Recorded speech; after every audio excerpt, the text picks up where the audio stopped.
Hi folks, this is Chris Lundy with the Sawtooth Avalanche Center.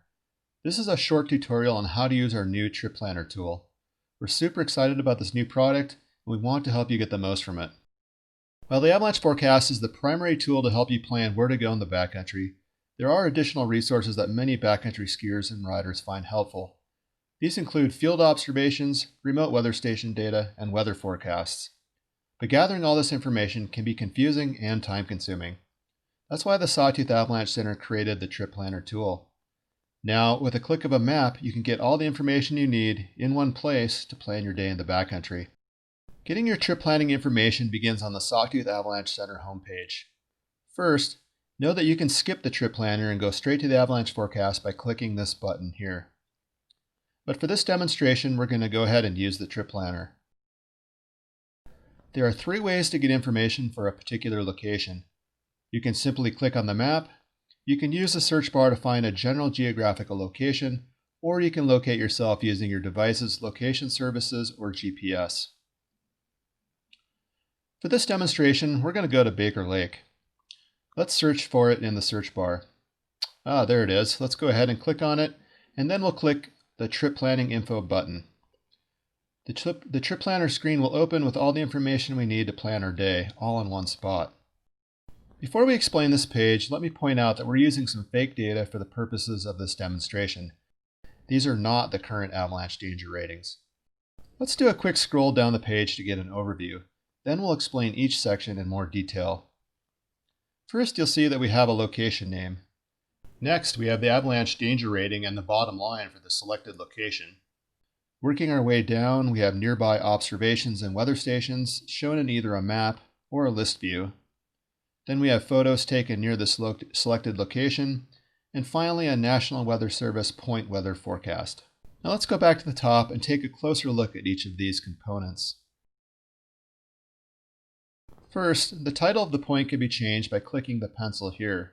That way when you save or bookmark the page, the bookmark has a more descriptive title.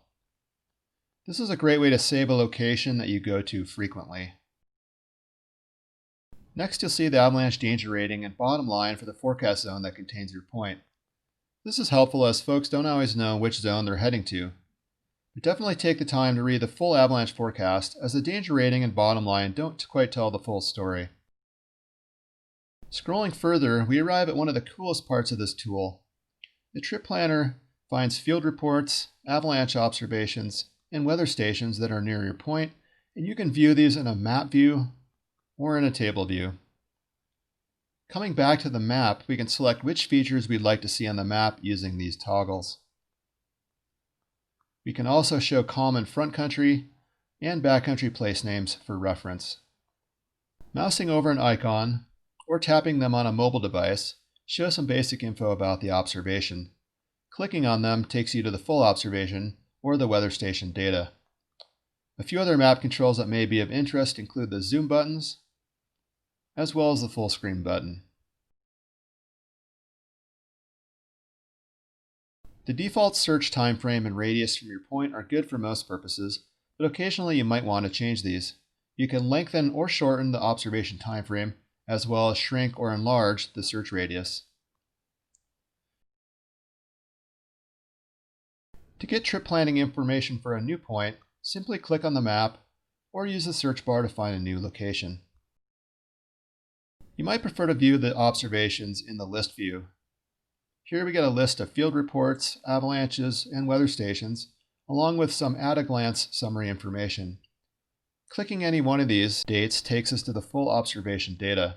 The time frame and search radius settings also apply to the list view. Hopefully you're already beginning to see the value of this Trip Planner tool. But wait, there's more. Scrolling further down the page shows any photos that were taken near your selected point. Clicking on an image opens it in a full screen viewer. The last component of the Trip Planner page is a National Weather Service weather forecast for your selected point. This provides a more specific weather prediction than you'll find in the Avalanche Forecast.